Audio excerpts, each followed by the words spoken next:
Hi everyone, Erin from North Campus, K-1 teacher, Wednesdays and Sundays. The lesson I want to talk to you about today comes from the Old and New Testament. This month we have talked about gratitude, and the one thing I'm super grateful for is not only teaching all of you, but also being able to care for my kids and daycare kids at home all day long. They even helped me out today with the lesson. Have any of you ever heard of the Lord's Supper? Another name is communion or Eucharism. Different people celebrate the Lord's Supper in different ways, like every week, every month, or maybe a few times a year. People usually use bread and wine or sometimes juice and crackers. Although I gave you lots of different ways and times, the reason is always the same. Isn't that cool? We all do it to remember. When Jesus and his disciples had their Last Supper together, they were remembering the Passover. I want to tell you a story. Hundreds of years before Jesus, God's people, the Israelites, were slaves in Egypt. God chose a man named Moses to rescue his people from the Egyptian Pharaoh. Moses told the Pharaoh, "Let my people go." But the Pharaoh refused. He said no. So God sent 10 plagues, frogs, flies, sick animals, and the last being the worst. Moses warned Pharaoh if he didn't let the people go, the firstborn sons, including the Pharaoh's, would die. But Pharaoh still said nope. God gave the Israelites a way to protect themselves from what was coming.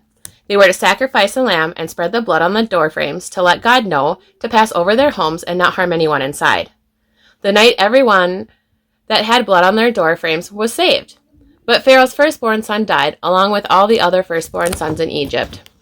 So now the Pharaoh sent all the Israelites away.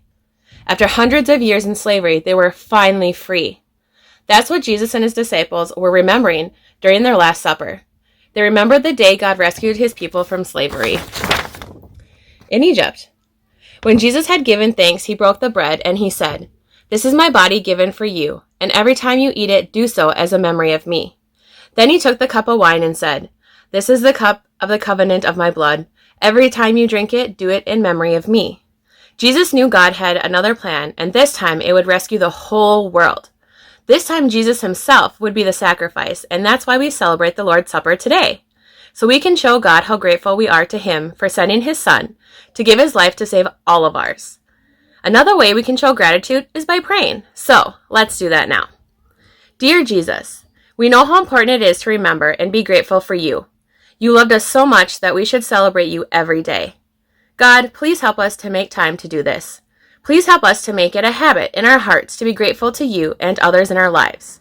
We love you a whole bunch and are so grateful for you. Amen. So let's remember, get in the habit of being grateful. Wait a second, that's our bottom line.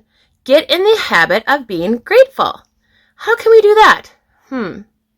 Oh, how about asking a friend to remind us? Or putting a sticky note on the door, or the mirror in the bathroom, or maybe wearing a special bracelet. I want you to talk with your family about how you can make it a habit of being grateful. Bye!